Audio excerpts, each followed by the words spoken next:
Спорт журналисттеринин арасындагы турнир 5-ші жолу өтүп жатат. Ал 2-июлда белгиленүүчү спорт журналисттеринин эл аралык күнүнө карата уюштурулуп келет. Командалар арасындагы мелдештин 1-ші күнүндө эле жигиттердин жекеме-жеке күрөшү бүйүр кызытты. Алгачкы күн спорттун бир канча түрлөрү боюнча өттү. Матч действительно выдался очень таким сложным, трудным. Игра получилась очень вязкой. Очень много взаимных таких опасных голевых моментов создали. Но вот благодаря усилиям, да и удачи, в принципе, вот нам удалось победить. Эл аралык спорт журналисттер менен куттуктайм. Жыл сайын чогулабыз. Бизди ушундай майрамдар уюштурган жетекчилерибизге, уюштуруучуларыбызга рахмат айтабыз. Келгенибиздин себеби жон гана ойноп кетүү эмес.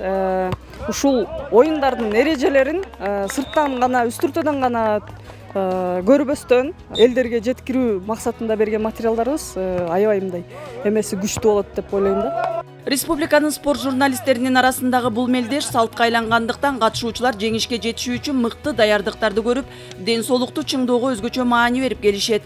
Натыйжада жыл сайын алардын жыйынтыктары жакшырууда. Журналисттердин спорттук чеберчилиги жогорулап, жылдан жылга спорттун жаңы түрлөрү кошулуп атат. Кыргызстандын тажрыйбалуу калыстары келип, калыстык кылып берип атышат. Ошондой эле мелдеш спорт жана жаштар саясатын илгерилетүүдө жаңы идеялар жана сунуштар үчүн аянтча болуп калды.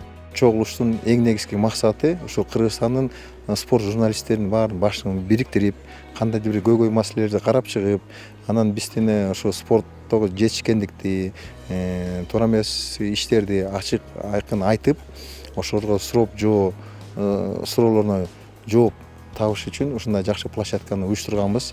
Андан тышкары ушу биздин спорт жагында жүргүзүп аткан саясатты ошол мамлекеттик агенттиктин жетекчиси өзү катышып, түзмө-түз көп суроолорго ачык айкын жооп алганга бүгүнкү күндө мүмкүнчүлүк бар. Тогуз коргоол турниринде аялдар арасында Гулиза Авазова, эркектер арасында Эржан Байкулов жеңүүчү деп табылды.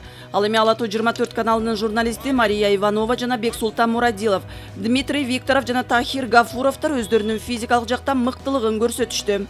Мындан тышкары команда жарышында 1-чи орунду Бэтмен, 2-чи орунду Кыран жана 3-чү орунду Мозаика курама командалары багындырды. Бардык оюндар абдан кызыктуу болду. Спортту чагылдырып жүргөн журналисттер кандай мелдеш, кандай оюндун ыргагын бардыгын билишет. Андыктан бардык оюндар, бардык мелдештер абдан кызыктуу өттү. Иш-чаранын аягында жеңүүчүлөргө медаль, диплом жана кубоктор ыйгарылды. Кыял Шаршеева, Рукия Амирдинова, Руслан Сабатаров, Ала Тоо 24 Ысык Көл облусу.